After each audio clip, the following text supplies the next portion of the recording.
Yeah, baby. Oh, hi guys. Hey Jim. It's stupid hot out there today. I just drove the truck to get a quick snack, tacos, and it was so hot I had forgotten to put the windshield reflector barrier thing in. It was so hot I had to come back and put on a long sleeve shirt because the inside of the truck was so hot. If you barely touched like the armrest on the door or the center console with any skin, it would burn you immediately. Couldn't touch the steering wheel. I had to drive straight for about twice as long as I normally would to give the air conditioner a chance to blow on the steering wheel so I could touch it long enough to actually make it turn. That's the feed from right outside my window here, and it's currently 111 out there.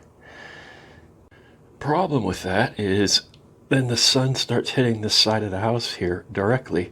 I put plants and extended the height of the fence to maybe give me a little more shade, but still this wall just gets so hot that the air conditioner of the house can't keep up with it anymore.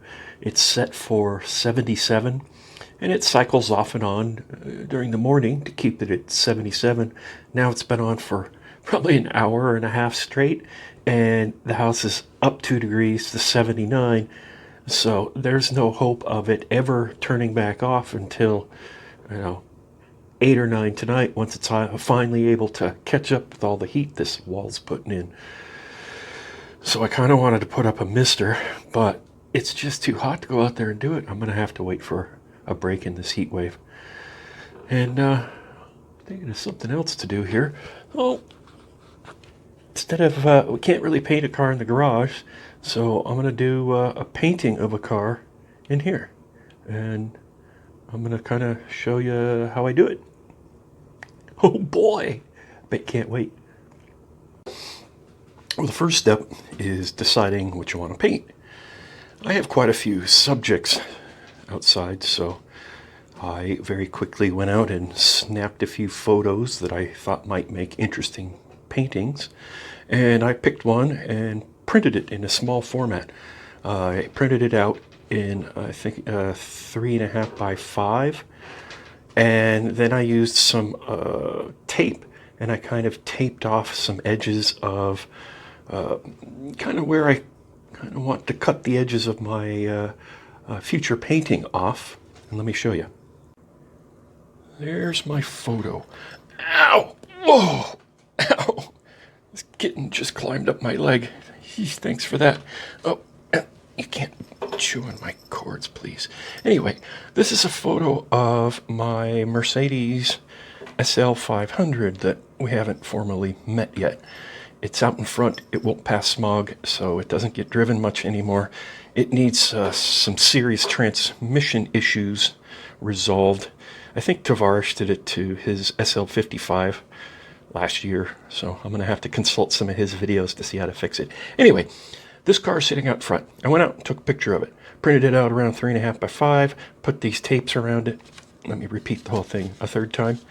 And then what I do is I stick this picture into a little projector thing, and I project it onto my canvas, and then I use a charcoal pencil and make a real quick little sketch where I just sort of put a roadmap of where the important things actually are. So when I go to paint, it'll actually still look like a Mercedes instead of just some weird generic car thing. At least that's what I'm hoping for. So let me show you the projector. This is the quick draw. You pop her open and you put your picture in, right in here, and get it clipped down real good.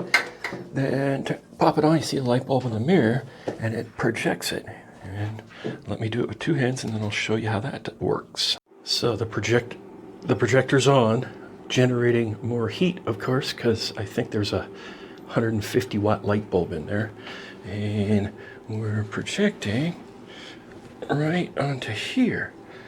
And you can hopefully see that's our photo of our Mercedes. And then I'm going to use a charcoal sketching pencil, pretty dull, And like I said, just sort of make some marks where you can tell where things are going to be. All right. I have a shaky hand, so everything I do here is kind of imprecise, but that's the beauty of it all. So I'm just going to make some mapping spots on here.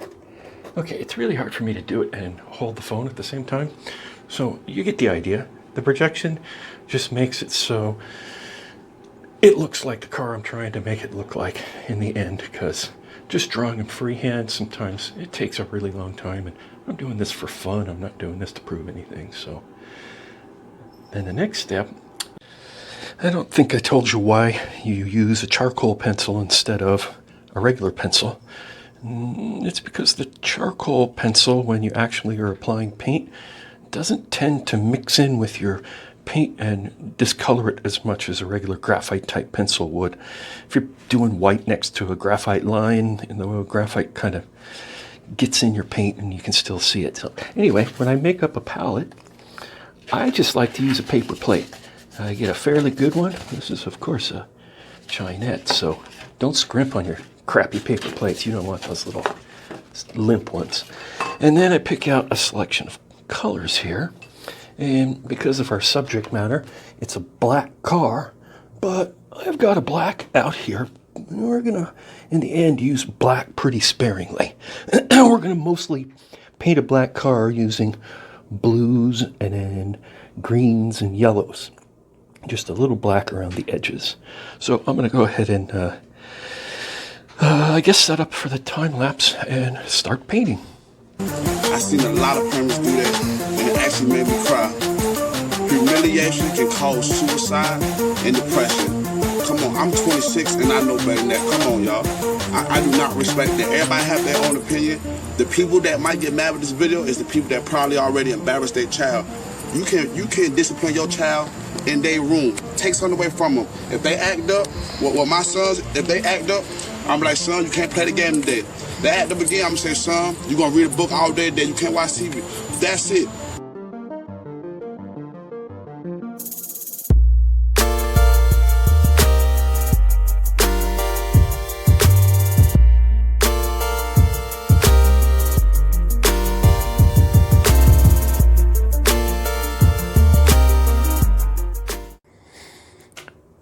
Going pretty good for the first 30 minutes. That was 30 minutes of my time condensed down to less than 1 minute of your time. And, it's still crazy hot here. The house has only gone up 1 more degree, but have a look at what the outside readout shows. That is no joke. I went out and looked for the sensor this morning to put new batteries in it, and I couldn't remember where I had put it. I looked around and couldn't find it, and it's starting to get hot. So I hopefully will find it when I put up the misters, because I want to be able to see what kind of difference they actually make. Sure is a good thing we're in here. My lovely wife Shannon gave me a new camera mount for my birthday the other day, and I haven't tried it out yet. It's a thing that straps onto your chest here. So it was really, the idea was for when I'm messing around with the cars, I could have a video going and actually be able to use both my hands. And how convenient. So I'm going to try it out now and see how it works. Thanks, honey. Okay, well, I put the phone in it. Whoa.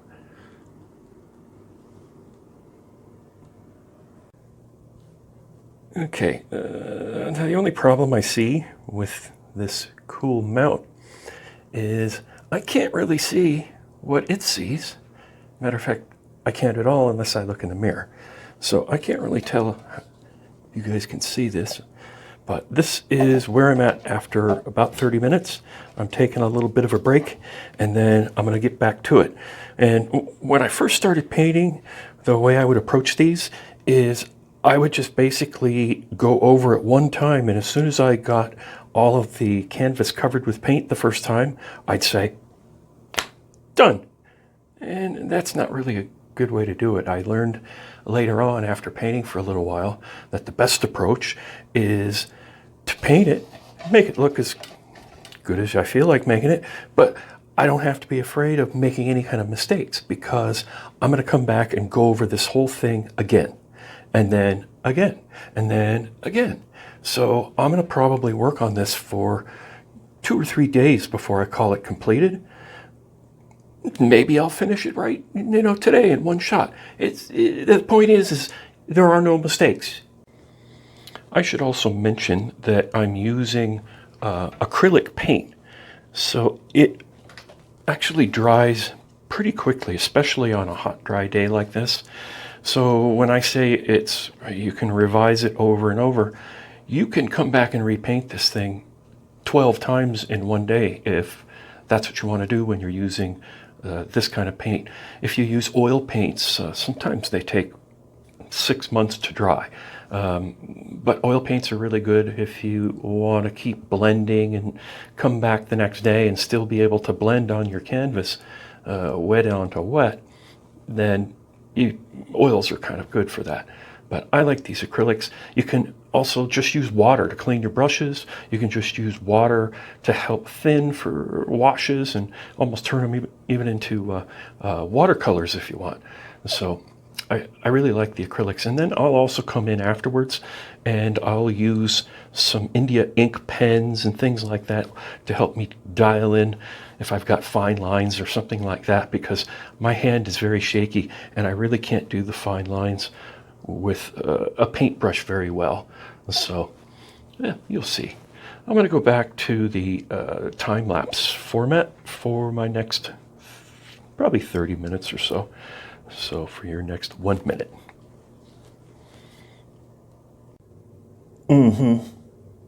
Hi guys. If you're still watching, that must mean you're interested in painting. So I'm going to show you a couple of other ones that I've done real quick. I've probably done like 2 or 3 or even 500 paintings, but I haven't kept very many. I usually got rid of them, but a few I've kept. And here's one that I did in 2007. And it started out being a painting of an area in California called Lake Arrowhead. And what I was doing originally is just doing a painting from a normal spot and just eliminating all the houses that were around the lake, making it look like it was pre-development. And I got to a certain point with it, and I decided it was kind of a boring landscape. So just for fun, on a whim, I decided to make it look like it was burning down. So I put a bunch of fire in the hills and smoke in the reflections. And as it turns out, about 1 month after I finished this, Lake Arrowhead actually burned and they lost like 200 homes. So luckily my house wasn't one of them, but I kept this one just because several of my neighbors always called it the Oracle because I painted the fire just like a month before. Why are you meowing at me, kitten? This one I just did recently for fun, kind of like we're doing today, of a plane I saw. I snapped the picture at the Palm Springs Aircraft Museum. This one is relatively recent. It's from an older photograph of a Porsche 930 that I used to have. That one is just some crazy, I don't even, I ripped off that chimp figure from Donald Roller Wilson and then just sort of made up a bunch of other wacky stuff. And that's a real old one, but I kind of always liked it. Then we have this giant Alaskan Sunset's a really old one, but I always liked it. That's an old one. I just kept it because it's Starsky and Hutch. And that's another Donald Roller Wilson chimp that I stole. I sometimes steal other artists' designs and work them into my own stuff. Like, for example, this one is a redo of one that's at the Getty Museum. It's a Henri Lautrec painting originally, and I made it different. Have my model has a martini in her hand, which isn't in the actual painting. And then this one, that's an old one, but I kept it because it's a view from the front door of a house where I used to live, and I actually had, that's that same 930 in the background, and in the foreground is a little red 912E that I used to have. So I always just liked this one, so somehow it's managed to survive every one of my painting purges. You know, I end up with so many that at a certain point, I just like, geez, I burn a bunch of them or just toss them. That's just a funny little view of the mountains up where I used to live.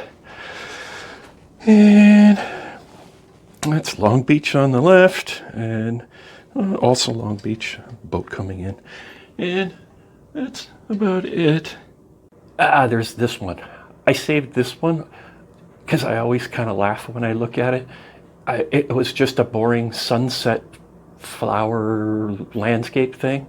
And then one of the last revisions, I changed the sunset into a nuclear bomb, a mushroom cloud. And ever since then, I've liked it. So it's also survived numerous purges.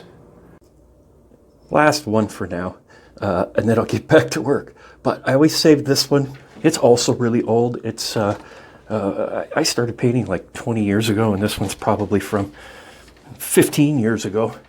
But if you look closely in the foreground there, that's the old white Ford pickup truck that I drive us around in all the time out in Death Valley. Maybe we'll actually go there soon.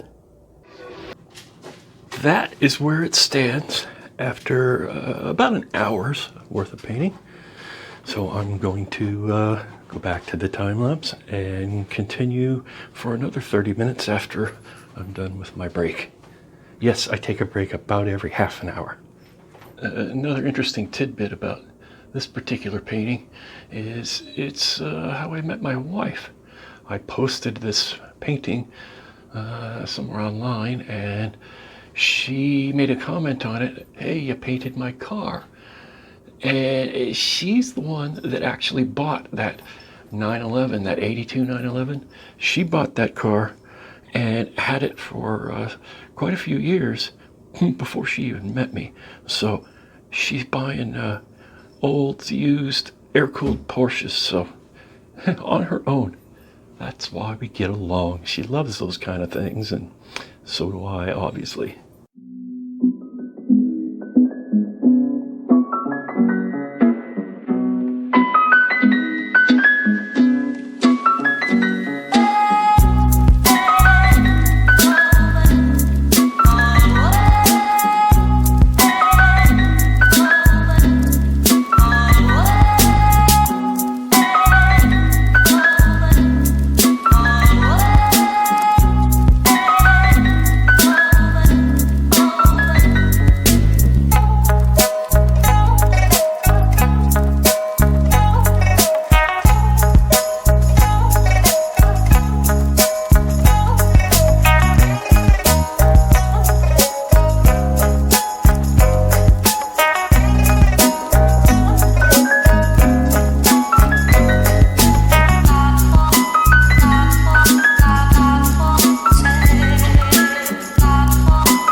Well, that's where I am after another, somewhere around half an hour again. So that makes what, about an hour and a half on this so far. And I'm going to let it dry and come back for another half hour. It may be done after just a few more. I think I'm going to leave this one a little rough. I'm not going to go crazy with details. And that's the beauty of this too. You can stop whenever you want, because I mean, as soon as you're done with the charcoal drawing, you could clear that and be happy with your artwork.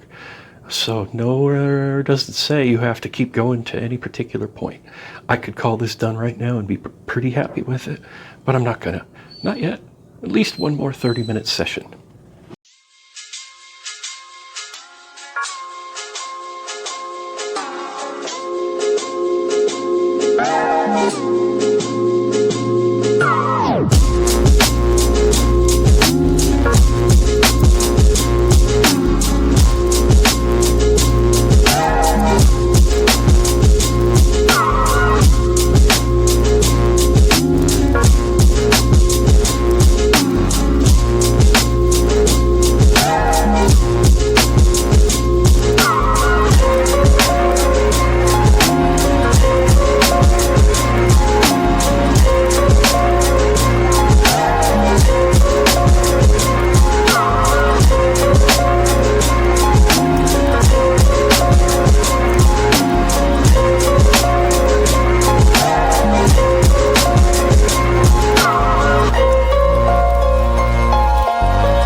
And here we are after the next. This time I think I did about 40 minutes or so. But it's starting to get there. I really am going to leave this one pretty rough. So I think I'm going to do probably maybe just one more time. And then just call it good. And that way I'll have a 2.5 hour example of what I can come up with. And if you watched any previous video where I did a painting of the Z4 and the front bumper of the Z4, and that one I actually spent about 12 hours overall working on it. This one's a little smaller. That one was a 16 by 20, and this is, I don't know what it looks like, 12 by 16, maybe something like that. So this one, it's smaller, so it takes a little less time. But I think one more go around.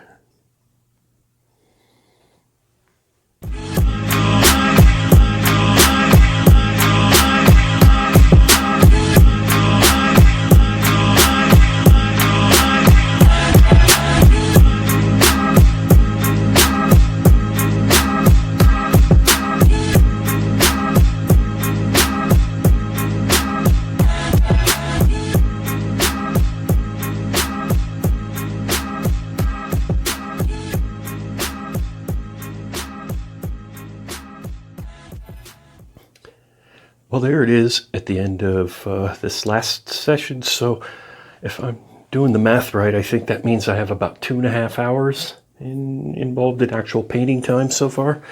And I might be ready to call this one done. We'll see in the morning. If I do anything else to it, it might be just to add some little bit more detail to the trees, I guess. And tighten up the messed up grill, and yeah, I could keep going over these things over and over again forever.